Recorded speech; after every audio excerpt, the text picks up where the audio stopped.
بسم الله الحمد لله وصلى الله على النبي أما بعد. The author says الأمر الثالث اجتناب المعاصي. المعصية معطب وهي عائق يقف سدا في تحصيل كل خير، وطالب العلم ينبغي أن يكون أحرص الناس على ترك المعاصي وعدم قربها. قال ابن مسعود رضي الله عنه: إني لأحسب الرجل ينسى العلم بالخطيئة يعملها. وقال علي بن خشرم رحمه الله تعالى: رأيت وكيع بن الجراح ولم يكن بيده كتاب وكان يحفظ ما لا نحفظ، فعجبت من ذلك فسألته وقلت: يا وكيع، لا تحمل كتابا ولا تكتب سوادا في بياض وتحفظ أكثر مما نحفظ. فقال وكيع وقد أسر في أذن علي: يا علي، إن دللتك على دواء النسيان أتأمن به؟ قلت: إي والله. قال: ترك المعاصي، فوالله ما رأيت أنفع للحفظ من ترك المعاصي. لذا جاء فيما ذكر عن الشافعي أنه قال في شعر له: شكوت إلى وكيع سوء حفظي فأرشدني إلى ترك المعاصي. وقال: أعلم بأن العلم نور ونور الله لا يؤتى لعاصي. قال في الهامش: فائدة: شكك بعضهم في نسبة هذه الأبيات للشافعي، وعلل ذلك بأن الشافعي لم يكن من تلاميذ وكيع، ويرد ذلك بأن الشافعي حدث عن وكيع كما في كتاب الصدقات من كتاب الأم، وأما الأبيات فهي مشهورة للشافعي. The third issue is leaving off sin. Stop sinning, being righteous and being pious, and avoiding sin. The author says that sin is a major pothole in the road. A ma'tib. It's a major hole in the middle of the path. It's a major sinkhole. It's a major obstacle. It's a major, as we say, wrench in between your rims. It's something that'll stop your movement. Okay? He says it's something that stops you from getting any good. The student of knowledge has to try his or her best to be the hardest working person in avoiding disobedience and going near disobedience. Abdullah ibn Mas'ud radiallahu ta'ala anhu, he said, for sure, I see that a man will forget knowledge that he remembers because of a sin that he commits. He says, Ali ibn Khashram rahimahullah ta'ala one day reported, he said that I saw Waki ibn al-Jarrah, and we all know who Waki ibn al-Jarrah was, from the greatest ulama of his time. He says, one day I saw Waki ibn al-Jarrah, and he wasn't holding any book, any paper, any notes, nothing to write on. And he used to memorize more than we memorized. So this is something that really sparked my interest.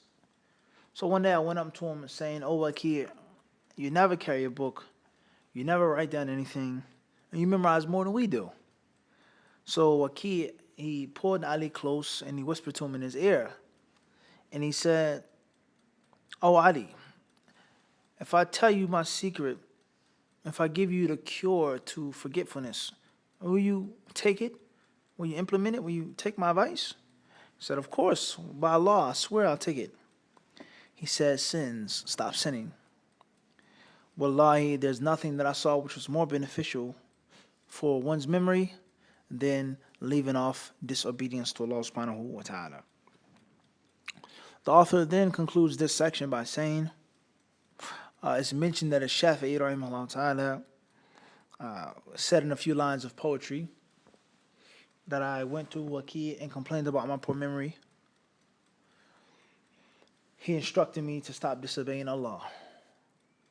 Then told me, knowledge is a light that is given by Allah and can never be given to a sinner. So we see in this section, from the ways of obtaining knowledge, whether it pertains to memorizing knowledge, reading knowledge, understanding knowledge, being a successful student of knowledge, is to be pious and to be righteous. Of course, every human being has a sin that he's going to make, Every sister makes a sin, no matter how righteous or pious she is, one way or another. Some shortcoming and some flaw.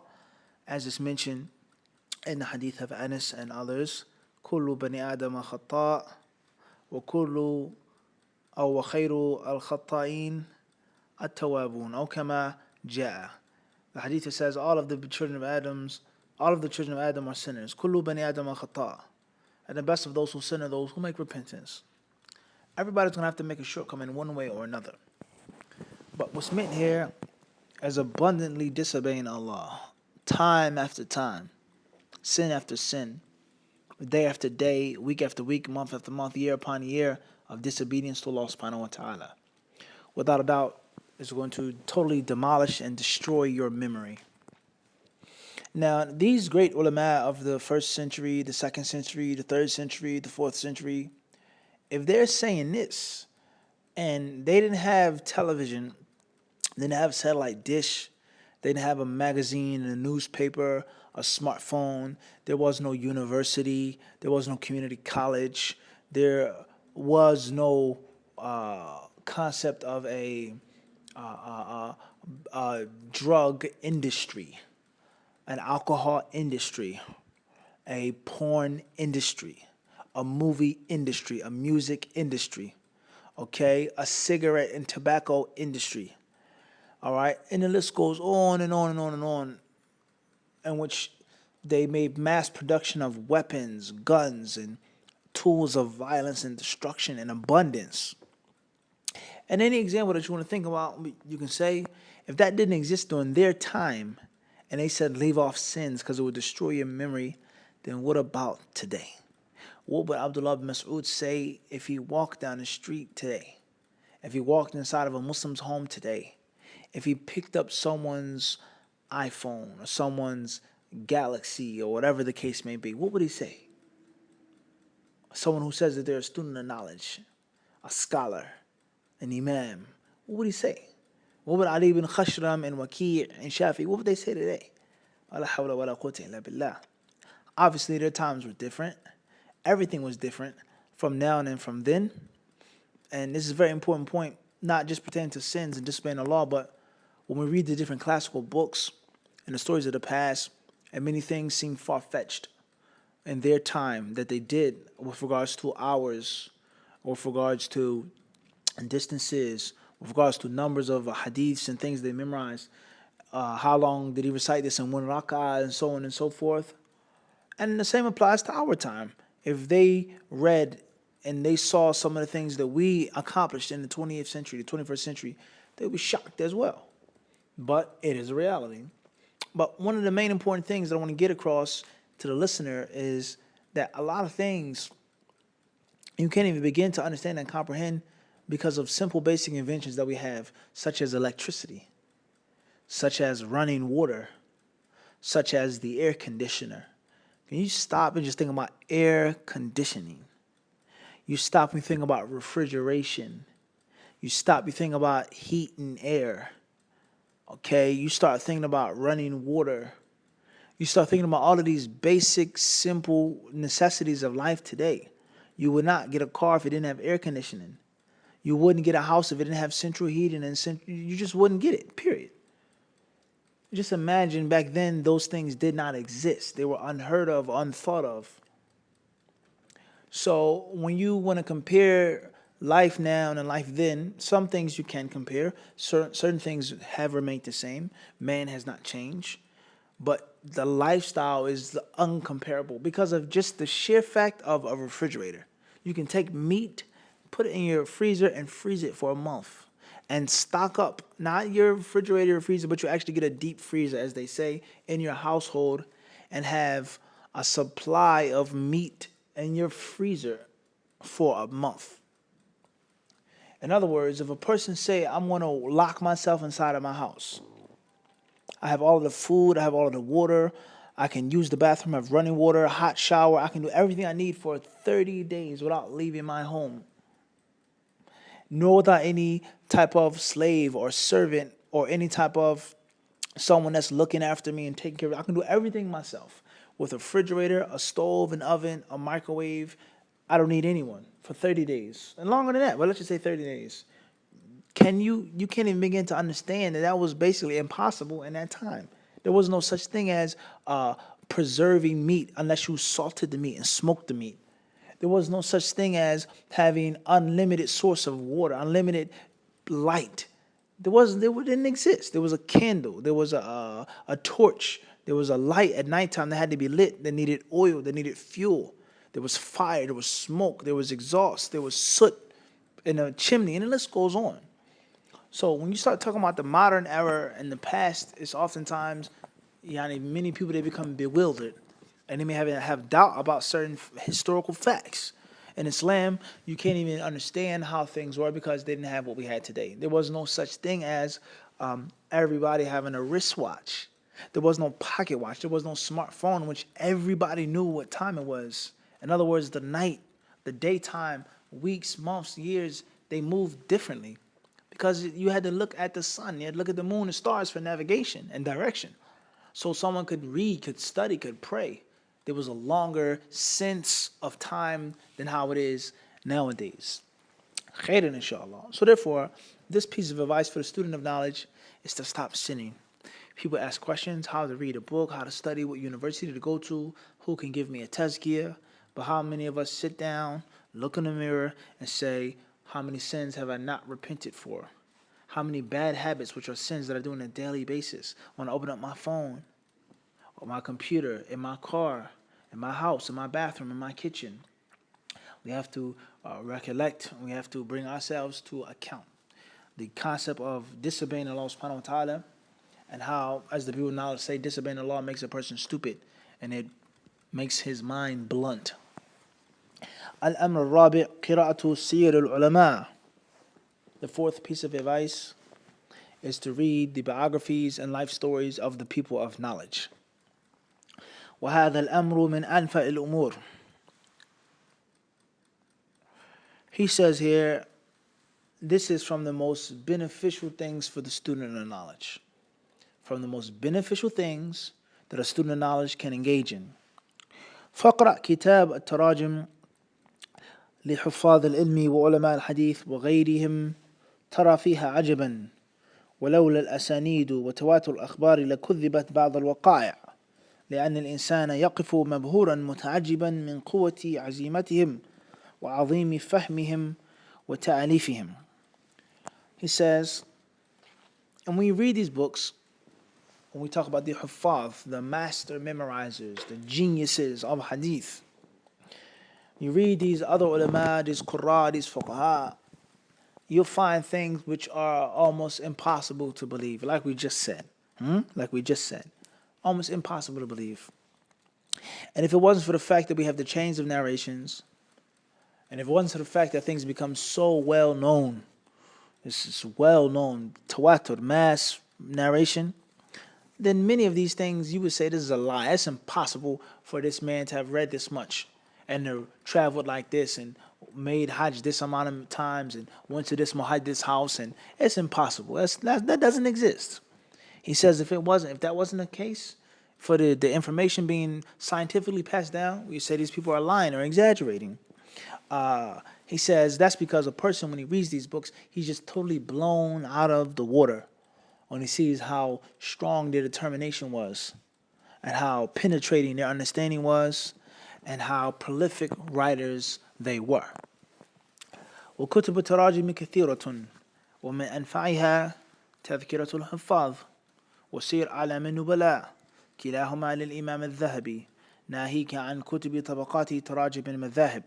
وبكل حال ينبغي أن يجعل طالب العلم لنفسه نصيبا من قراءة بعض كتب التراجم حتى تقوى همته وتشتد عزيمته. He says here حتى تقوى همته وتشتد عزيمته. He says there are many books regarding this. From the most beneficial of those books is that which is called Tadhkiratul Huffaz by Imam al-Dhahabi. Also, Siyar Alam al-Nubala. Now we know in Western countries, there have been many brothers and sisters, Wallah alhamd, who have translated different things from Dhahabi's book, Siyar Alam al-Nubala. And the other book, Tadhkiratul Huffaz, I don't think has received that much attention and care in translations as much as Siyar Alam al-Nubala. Many people have heard of the book Siyar Alam al-Nubala. Not too many of Tadhkirat al-Huffaz. He says, let alone the other books that deal with the tabaqat, the different levels and generations of the ulama of the traditional schools of thought. No matter what the case is, the author says, student of knowledge has to make for himself a time, a day, an hour, a portion of reading these books. That way he can have high aspirations, and that way he can have resolute determination. So just look at those two statements now. High aspirations. Study not with the intention of becoming someone who's, mediocre, someone who's okay. Not with the intention of just, I want to be a translator. I want to just pass on the speech of the ulama to the people, and that's it. And what I mean by ulama is not the ulama of the 3rd century, not Bukhari and Abu Dawud, no, the current day scholars. That's it. In other words, the ulama who are alive today are living in a 1,000-year filter from the information of the past, the good golden days, 1,100-year filter. So if the knowledge has been filtered through 1,100 years, what are you getting when you just want to go and take some of it and then translate and give it to the people? If that's your determination, if that's your aspiration, just to be a measly translator and that's it, just to go back and do a few classes and to help the people and that's it. If you don't have the intention of being a scholar, if you don't have the intention of becoming something, and Allah raising you and raising the people and raising the sunnah through your efforts, why waste your time? Why go overseas and get food poisoning and get malaria? Why go overseas and have rats in your apartment? Why go overseas and get harassed by the Border Patrol and the FBI? What's the purpose of you struggling and giving up your youthful years in Medina if you don't have the intention of taking that knowledge to your country and making your own Islamic university, your own Islamic academy? What's the purpose? Why go through all of that? This is a serious, hardline question that we have to ask ourselves. Going to Yemen and Egypt and going to these different countries, well, what purpose of sacrificing and going through all of these hardships and difficulties? What's the fa'idah? And wallahi, we've heard these statements come out of the brothers' mouths, brothers from Sweden, from England, from Birmingham, from London. I just want to go overseas and benefit a little. I just want to go overseas and, Fulan's answering questions. Wallahi, the brothers, they said this years ago. He said, Fulan's answered a question about talaq. Astaghfirullah, what's this, akhi? He's supposed to just translate for the mashayikh. That's it. Wallah al-azim. Your brother said it's ta'ban. You're answering your own question. You can't answer a question. You got to translate what the sheikh said. It's horrible. Only Allah knows how many souls have been lost and just went down a drain. And we're talking about brothers that actually had ability, had talent, had skills, had an actual window, a chance to actually be something. And they threw it out of the window because of lack of aspirations. Some of those brothers, it wasn't necessarily their fault. They didn't know. They weren't taught properly. They weren't fed this meal. No one steered them in the direction of getting the books of Talab al-Ilm and actually reading them, not just stacking your library. I have the print, which is rare. This the Mu'tamad print. The print is out of print. Get this print, put it in your library, make it look pretty. No, actually read the books, study the books. Let alone sit with the ulama, sit with the mashayikh, sit with them and sit back and look at them saying, whoa, wow, did you see that? And wallahi, by Allah's grace, I can say that when I was in Medina and when I was in Yemen, this is how I was. And there were many teachers where I would sit back and my mouth would open up and my jaw would be on the ground. I would say, subhanallah, look at his knowledge. He's just quoting and spitting and answering and this and that. Boom, bang, bang. وَقَالَ وَذَكَرَ وَجَاءَ وَفِيهِ تَفْصِيلٌ وَكَذَا وَقَالَ وَيُرْوَى وَرُويَ da-da-da-da. Just like that. And I said to myself, it's amazing, by Allah's permission, and this is what I want to be. This is what I want to do. I want to be the that learn this and study this. I want to benefit from it. And it's so sweet and delicious. I want to allow my brothers and sisters in my country to eat from it and taste what Allah has allowed me to enjoy. So this has to be your intention. You have to be greedy. You have to be aggressive. You have to want something. And if you don't, then perhaps you're just wasting your time.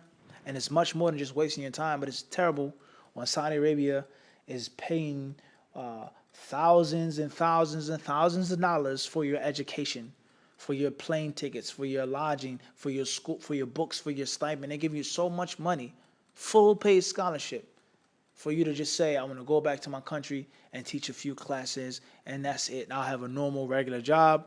I don't want to get a job in Dawah because I don't want the money to dictate and control what I say, and I want to work for 10 hours out the day and do a class on the weekend and a 20-minute khutbah once a week, and that's going to be my Dawah.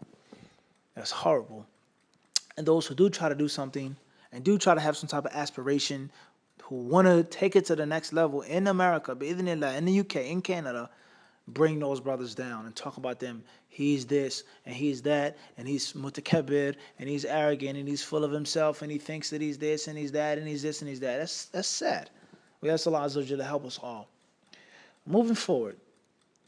الأمر الخامس قراءة بعض كتب أدب الطلب تلك الكتب التي صنفت لطلبة العلم حتى يعرف طالب العلم والمبتدئ في الطلب كيف يتأدب بآداب طلب العلم في حضوره لمجلس العلم وفي حضوره عند مشايخ العلم ومع أقرانه وكيف يعلم من يجهل وكيف يتعامل مع أهل بيته وهكذا. فكتب الطلب تفتح للإنسان أبوابا كثيرة من الخير، ومنها على سبيل المثال الجامع لأخلاق الراوي وآداب السامع للخطيب البغدادي، وكذا تذكرة السامع والمتكلم لابن جماعة الكناني، وكتب أخرى كثيرة في هذا المبحث. The author, he then says,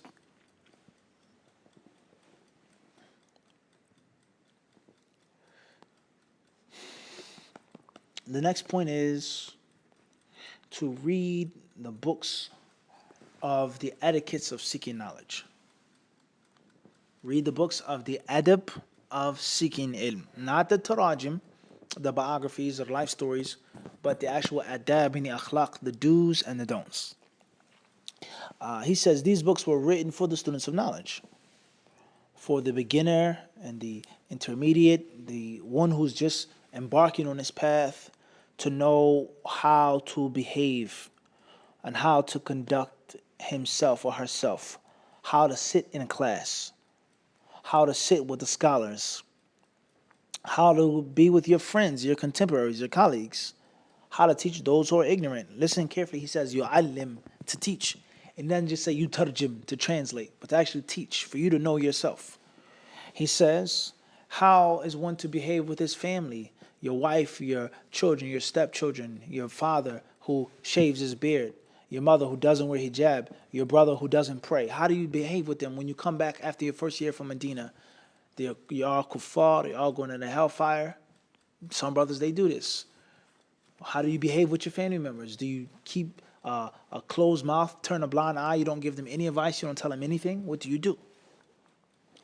He says, well, so and so on and so forth. وهكذا. So these books, they open up all types of doors for the student of knowledge.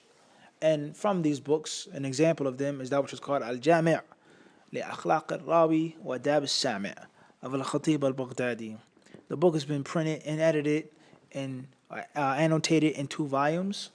It's a wonderful book full of all types of rulings, etiquettes, gems, and jewels with regards to what the disciple of Hadith should do and what the disciple of Hadith should not do.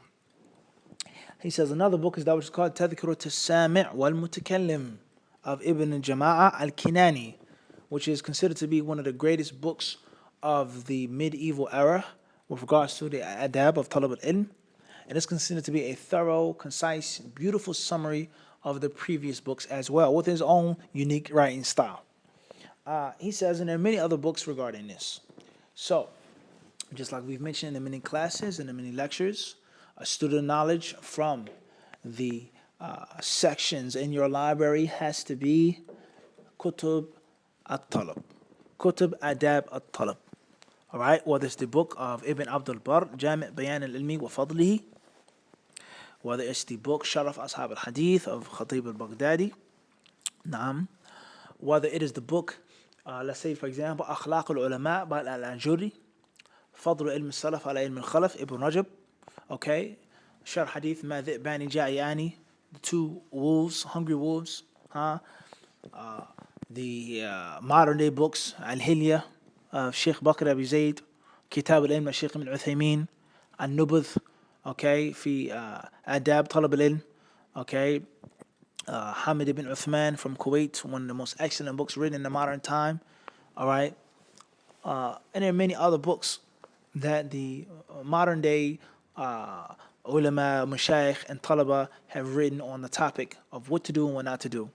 And alhamdulillah, for some years now, we say this praising Allah, not boasting. Alhamdulillah, wa amma bi ni'mati rabbika fahadith. As Allah says in the Quran, speak about the favors of your Lord. For years now, we have been calling to this, walhamdulillah, and trying to invite the people to reading these books and studying these books. Some books we have explained and we have taught, and other books we haven't. Some books we've mentioned fawaid from, and teaching the people to go back to these ancient and modern manuals because they summarize the path, the road for you. You can read the experiences, the ups and the downs of people that came before you to avoid their mistakes and take their benefits for free. Okay? You can reach what Sheikh Uthaymeen reached by Allah's permission if you take his advice. Sheikh bin Baz, he wrote books. He has fatawa on ilm, sharaf al-ilm wa ahlihi, wa akhlaq ahlihi, different books translated in English. How many of us read these books, studied these books? How many of us have these books in our back pockets and our backpacks? On a plane, what do? You sit and you watch movies for 8 hours. You sit and you watch movies for 13 hours from New York City to Jeddah. Brothers, they just sit and watch movies and eat and drink. Wallahi. Pull the books out of your backpack. Pull the books out of your carry-on.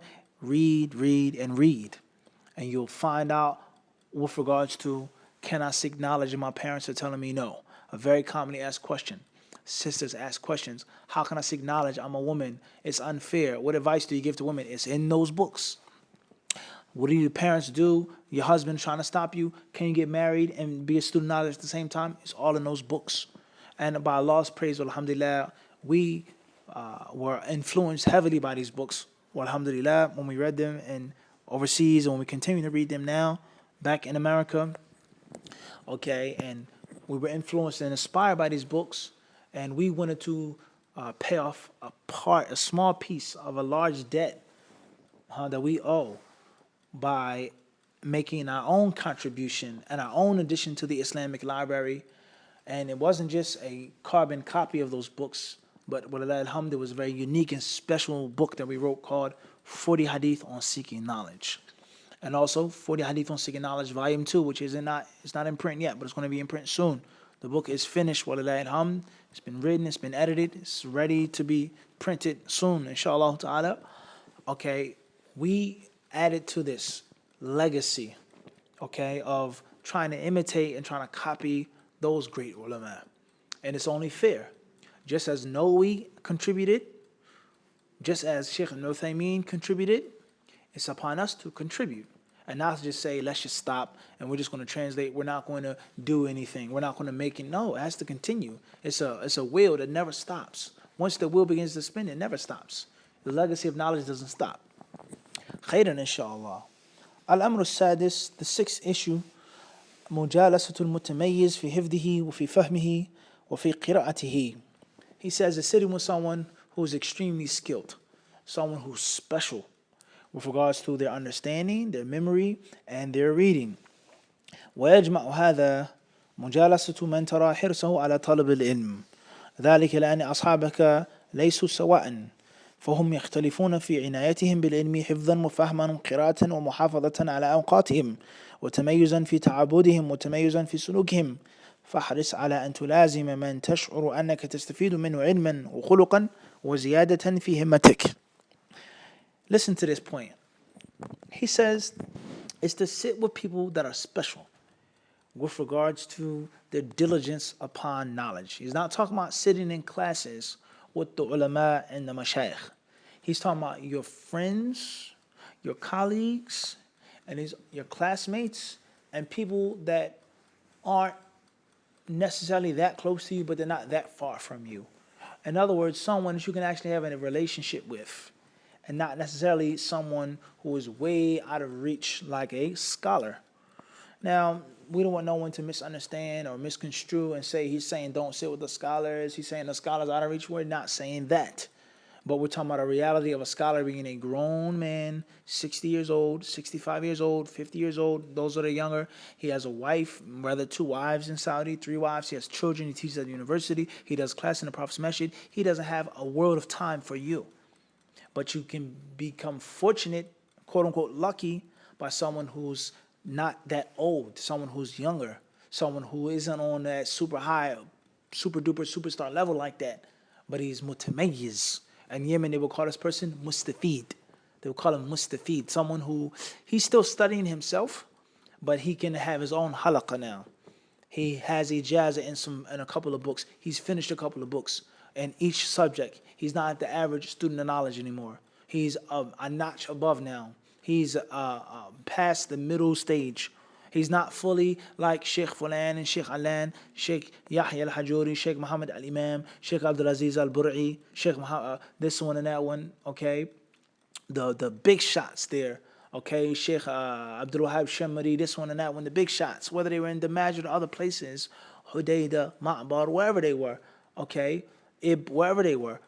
But he is above the average person that's sitting and still memorizing the small mutun, let alone the big mutun. He's above that. He's mutamayyiz. Or you can find someone who actually is a student just like you, and he is your colleague, but he's strong, or she's really, really strong. She's above the best. She's above the rest. She's a few notches above the rest. The average ones, the good ones, she's a few notches above them. And she has a bit of extra time, or she's willing to help you out and sit with you and then go over the different books. He says, sit with this person. He says, because you'll see that your friends aren't the same. They're different. They have different levels of memory. They have different levels of understanding. They have different levels of reading. They have different levels of preserving their time.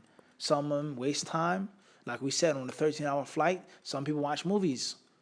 Some people listen to music on a 13-hour flight. Some people just sit and talk and laugh. Some people may flirt. And some people, they may read books, memorize books on the airplane. Some people take sleeping pills. Some people take a 13-hour study time. People are different. He says, so you have to look at those, he says, though they're different with regards to their ibadah. And he says this suluk as well, their behavior, their akhlaq, adab. He says, so you got to find one that's a good one, a special friend, a special colleague, a special person that's a bit older than you that can help you out, and you can go under their tutelage. And then not just any other person, normal, but he says mutamayyiz, special. So just stop and think about that. He says for the purpose of your knowledge growing, your character being developed, and you getting higher aspirations. Stop and think about the brothers today, think about the sisters today. Don't sit with Fulan because he has some issues with the brothers. Or this one, he's okay. We're not saying he's not Salafi, but he's really not that known. Or he doesn't visit the brothers enough. Okay? Or they say, well, he has some personal issues, or he thinks he knows everything, or this and that. They make weak excuses when they try to hinder someone who goes to Medina, who has bright eyes, young, sees this brother like, whoa, I heard about him. I should be sitting with him. No. Well, he doesn't sit with the scholars enough. Wallahi, we saw this in Medina. They couldn't even have a valid, legitimate excuse to warn against somebody, but they would. Why? Was it jealousy? Was it envy? Allahu Alam. What's important is many people were prevented from growing and maturing in their studies because of this. So we are trying to change the momentum now. We're trying to warn the people before they go overseas and before they go here and do this, and purge them of these misconceptions. If you have the ability to sit with someone who is mutamayyiz, and they can actually teach you mutun, not someone that can just talk and run his mouth, but they can actually sit down and make a sharh of Ajurumiyya with you. He can actually explain nukhbat al-fikr. He can actually explain these things to you and give you fa'idah from these books. Let alone he has good character, he's a nice person, then this is the advice of the author. And bi'idhnillahi ta'ala, with the other points, you'll get to see the fa'idah. So beware of stripping your own self of the opportunity of benefiting. The last thing I want to say in this class is, the point that we're trying to get across is that you only get one chance. There is no such thing as a second chance in seeking ilm. If you mess up, there is no coming back. You can learn, you can benefit, yes. We're not saying that. Allah's all forgiving, but the one opportunity that you had to be special, to get the ilm when you were 20, 22, 23, 20, you don't become 25 again. You can study when you're 30, yes. You can study when you're 40, but the memory, the free time, the ability that you have as a young person only comes to you once. So take advantage of the golden opportunity that Allah has given you. That's my advice. Allah subhanahu wa ta'ala surely knows best. Walhamdulillahi rabbil alameen.